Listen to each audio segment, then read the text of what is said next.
नमस्कार, मी पंजाब डक. राज्यातल्या सर्व शेतकऱ्याला सांगू इच्छितो की राज्यामध्ये पूर्व विदर्भ, पश्चिम विदर्भ, दक्षिण महाराष्ट्र, उत्तर महाराष्ट्र, कोकणपट्टी, खानदेश, मराठवाडा सर्व शेतकऱ्याला सांगू इच्छितो की आज पुणे, नाशिक, सातारा, बऱ्याच भागामध्ये मुंबई सगळीकडे पाऊस सुरू झाला. संभाजीनगरकडं देखील आता देखील जाफराबादला पडला. पण आता राज्यातल्या सर्व शेतकऱ्याला सांगू इच्छितो आजपासून राज्यातला पाऊस आणखीन वाढत जाणार आहे. 22ला 23, 24, 25 असं करत करत 5 जुलैपर्यंत सगळ्या राज्यभर पाऊस पडणार आहे आणि सगळ्या राज्यातल्या सर्व शेतकऱ्याच्या पेरण्या होणार आहेत. म्हणून हा अंदाज सर्वप्रथम शेतकऱ्यांनी लक्षात घ्यायचा. राज्यात ठिकठिकाणी म्हणजे आज 22 जून पासून ते जवळपास 5 जुलैपर्यंत सगळीकडे पाऊस पडणार आहे आणि सगळ्या शेतकऱ्याच्या पेरण्या सुरू होतील.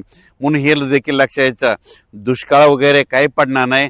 आणि सर्वप्रथम आनंदाची बातमी आणखीन सांगू इच्छितो की जुलैच्या म्हणजे 2 जुलै ते 20 जुलैच्या दरम्यान राज्यामध्ये अतिवृष्टी होणार आहे. म्हणून हा अंदाज लक्षात घ्यायचा. पुणे जिल्हा, त्याच्यानंतर कोकणपट्टी, त्याच्यानंतर मुंबई, उत्तर महाराष्ट्राकडे अतिवृष्टी होईल. मग त्या अतिवृष्टी झाल्यामध्ये जे कॅचमेंट एरियातले धरण आहेत, जायकवाडी धरण, त्याच्यात देखील पाणी यायला सुरुवात होईल.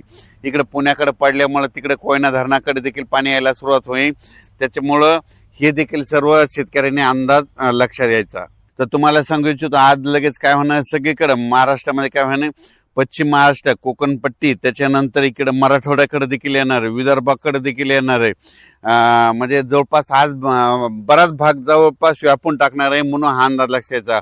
आजच्या पेक्षा आणखीन उद्या 23 तारखेला आणखीन 23 जूनला आणखीन बऱ्याच भागामध्ये व्यापून टाकणार आहे. 24ला 25 असं करत करत सगळीकडे वाटणार आहे. म्हणजे सांगायचं झालं तर विदर्भामध्ये सांगायचं झालं तर वर्धा, नागपूर, भंडारा, गोंदिया, चंद्रपूर, यवतमाळ, वाशिम, अकोला, बुलढाणा, अमरावती ह्या परिसरात देखील म्हणजे आजपासून पावसाला वाढायला सुरुवात होणार आहे. म्हणून हा अंदाज लक्षात घ्यायचा. विदर्भात मात्र 23, 24, 25, 26, 27च्या दरम्यान चांगला पाऊस बरसणार आहे आणि त्या शेतकऱ्याचे देखील पेरणी होणार आहे. म्हणून विदर्भातल्या 11 जिल्ह्यातल्या शेतकऱ्यांनी हा अंदाज लक्षात घ्यायचा. मराठवाड्यात देखील आज बऱ्याच भागामध्ये म्हणजे परभणी जिल्हा, लातूर जिल्हा, बीड जिल्हा, धाराशिव जिल्हा, जालना जिल्हा, संभाजीनगर आज देखील बऱ्याच भागामध्ये पाऊस दाखल होईल. पण उद्याच्याला आणखीन ह्या 5-7 दिवसामध्ये मात्र सगळीकडे दाखल होऊन मराठवाड्यातल्या देखील शेतकऱ्याच्या पेरण्या सुरू होतील. म्हणून हा अंदाज सर्व शेतकऱ्यांनी लक्षात घ्यायचा. त्याच्यानंतर सातारा जिल्हा, सांगली जिल्हा, सोलापूर, कोल्हापूर तिकडे तर कालच पाऊस सुरू झाला, पण तिकडे आज देखील बराच भाग कव्हर होणार आहे. आणखीन 10 दिवसामध्ये तिकडेच देखील सगळीकडे पाऊस पडेल आणि त्या भागातील देखील शेतकऱ्याच्या पेरण्या लागू होतील. म्हणून हे लक्षात घ्यायचं. उत्तर महाराष्ट्राकडे नंदुरबार जिल्हा, धुळे जिल्हा, जळगाव जिल्हा, नाशिक जिल्हा, त्याच्यानंतर अहिल्यानगर ह्या परिसरातल्या शेतकऱ्याला सांगू इच्छितो की तुमच्या देखील आज म्हणजे 22 पासून ते 5 जुलैपर्यंत तुमच्याकडे सगळीकडे पाऊस पडणार आहे. सगळ्या शेतकऱ्याच्या पेरण्या लागतील. म्हणून हा अंदाज लक्षात घ्यायचा. शेतकऱ्याला विनंती, शेतामध्ये पाऊस पडल्याच्या नंतर जमिनीमध्ये ईदभर ओल गेली तर तुम्ही कधी पेरणी करू शकता. म्हणून हा अंदाज लक्षात घ्यायचा.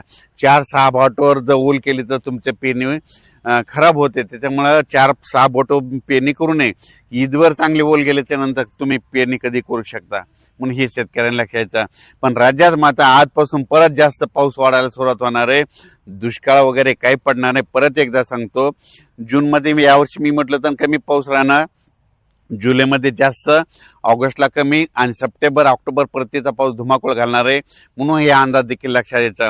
पण जुलै महिन्यामध्ये मात्र राज्यामध्ये ठिकठिकाणी अतिवृष्टी होणार आहे. म्हणून हा अंदाज सर्वप्रथम लक्षात घ्यायचा. परत कोणत्या कोणत्या भागात होणार आहे त्याचा सविस्तर अंदाज पुढच्या अंदाजात दिला जाईल. धन्यवाद.